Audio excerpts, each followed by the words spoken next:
This is Pastor Dana, and I had a dream on Monday night, August 10th, and I haven't said a lot about it because I know when I share this, it's going to make some people mad.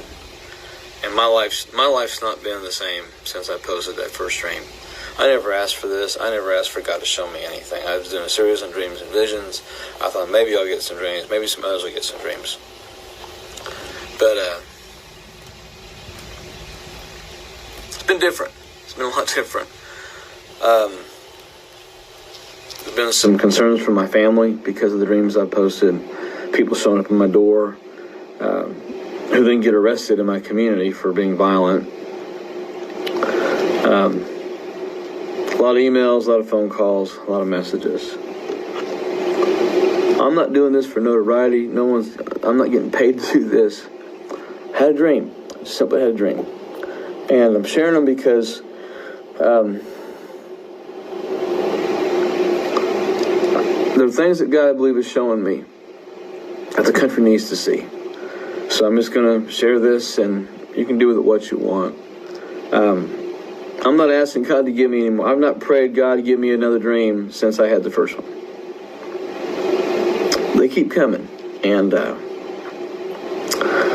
so I dreamt I was in the month of October. I saw the month of October as a calendar and was waving like it was being blown by a strong wind, not a fitful wind, not violent, just kind of a fitful wind, And I saw a finger appear, and it pointed to the second week of October, and it dragged the finger through the third week of the month. So it covered second and third week of October. And then it pointed October 31st, and it held the position. It just kind of tapped it and held it.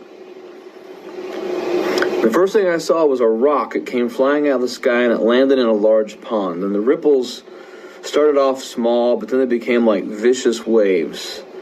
Like when the wind begins to blow stronger and the ripples start to go further out. I saw federally elected officials, faces I recognize. I saw specific state governors. I saw agency leaders. And I saw just radicals, like the people you'd see in Portland or Seattle or Minneapolis. But they had wicks coming out of their head, almost like a firecracker wick, like a firework wick. And the second week of October is when I saw simultaneously all those wicks coming out of their heads were lit on fire. Federal officials had heads that were the shape of like an old M80. Those folks from the 70s and 80s remember those. The governors had heads shaped like the Black Cat firecrackers, the 1.5, 2-inch firecrackers. Everybody else had the smaller, like ladyfinger style firecracker fireworks. And these people are talking, and they're starting to get animated. They're yelling, they're screaming. The facial images went from normal and calm to red face, jumping to an absolute out of your mind primal scream. And everybody's head blew up at the same time. These people were still alive, but their heads had blown up. And this resulted in sparks and debris flying all over the area where they were standing, and it started fires around them. And then I saw the protests that were taking place, that were still taking place in October.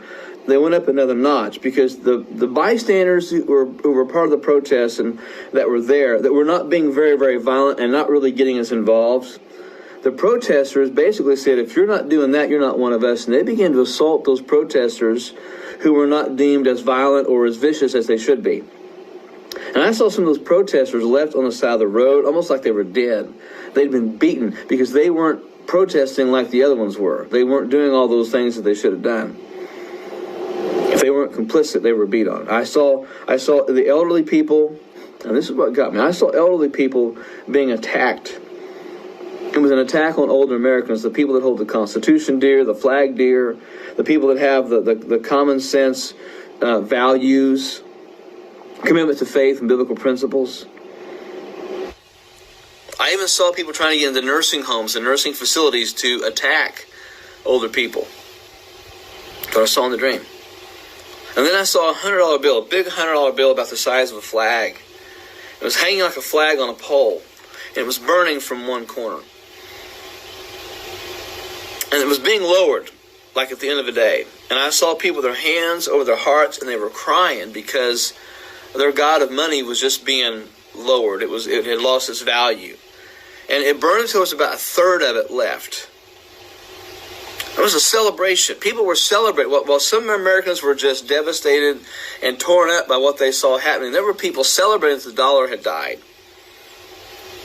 It was dying, the value of the American dollar. There was someone even playing taps in the background. And then I saw churches, small groups of people kneeling and praying. They were wrestling in prayer with the spirit of the age. But these people were protected by bubbles of safety. There were angels guarding them around them. And these were the faithful core of the church that had not been compromised in their values and their faith. They were being encouraged to stand strong. They were being encouraged to keep preaching, praying, believing. And there were relentless attacks against them. Just like the ones I saw in the September dream. There was just relentless attacks against them. But they stayed faithful. They were in the heat of the battle. They were praying. They were fighting. They were wrestling. Like I said, with the spirit of the age, but they were fighting to stay faithful. And they were very few in numbers, but that didn't bother them. And I saw behind each of these people praying, I saw a small gate. And I was reminded of Matthew 7, 13 and 14. Enter by the narrow gate. Enter by the small road. They never stood up, even though they'd walked through that gate. They were right there beside it. Then I saw puffed up pastors and I saw puffed up prophets. Very expensive suits. And they were preaching against the idea of persecution coming. They promised prosperity. They promised health and wealth and only good things. And they spoke like their words, as they spoke, their words were like they were slurred, like they were drunk. And suddenly their clothes were coming off. Their tie was loosened and taken off. Their shirt was taken off. Pretty soon they were standing there completely naked. And I saw this rug pulled out from underneath them, and they go flying up in the air. They're trying to cover their modesty while they're up in the air. But as they were floating in the air, I saw money flying out. I saw money flying out from them. All the money that they'd gotten from all the prophecies and ministries and things they'd done selfishly. I saw that money just kind of flying.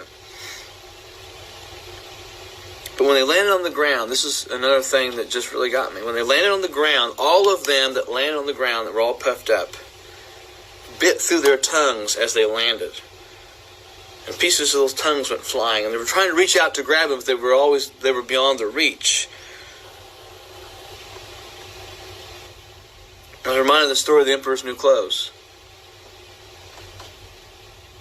They were exposed. And then the scene went back to those that were praying, and the warfare was still tense, but the present strength was obvious in those that were praying. And then it switched to one last scene. I saw clowns in suits, like circus clowns. And they were pouring buckets of oil and grease on the ground in front of election venues. And the sign said, elections so many days away, weeks away. But these clowns were dancing and acting like clowns. They were juggling. And there were people trying to get to vote, but they were slipping. They were sliding past the doors, and they couldn't get in to vote. And the clowns were actually trying to distract these people from doing what they were supposed to do. And they were doing it in a professional way. They were juggling, but they were doing skits. But the skits were sinister, and they were abusive. And they watched anybody approaching the ballot, not the ballot box, but approaching the venue, the building where they were going to vote. They looked at them with suspicion and angst.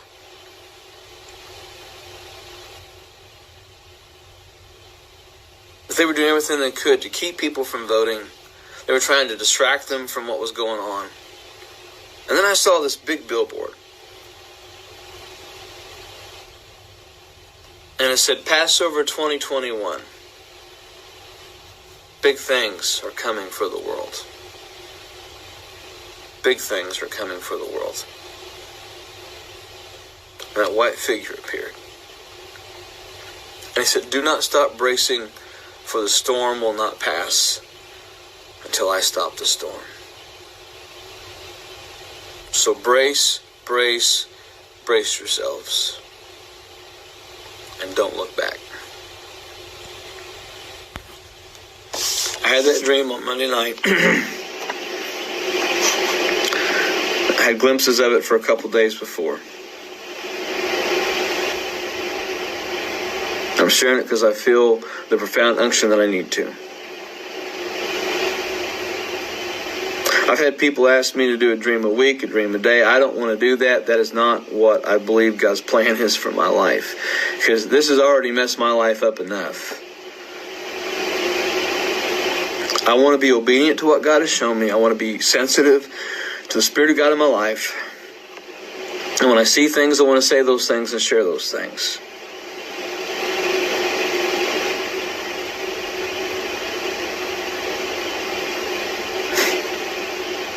So I'm sharing them. And you can do with it what you want. You can pray about it, whatever. Some of the things are very obvious in this dream, what they mean, what they are. And I'm sure the attacks on me, and my ministry, my preaching, everything else is just going to take on a whole new level. But I got to be obedient to say what I see. So regardless of what you think about me or believe about me, just make sure you're right with the Lord. Make sure you're right with Jesus. Because our whole world's about to be turned upside down. And you'll be able to watch and see, you know. I got prophets knocking on my, so-called prophets knocking on my door at 7 a.m. on Saturday morning. So obviously people know where I live.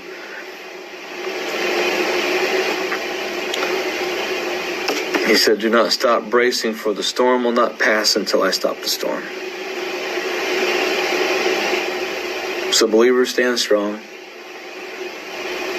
Repent of your sins. Confess those things. Become accountable.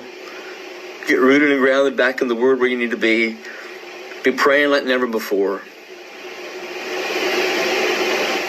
Because we're about to be tested, weighed, and measured. And it's going to be very, very obvious in the next several months who's really living for the Lord and who really isn't. Who's been faking it the whole time.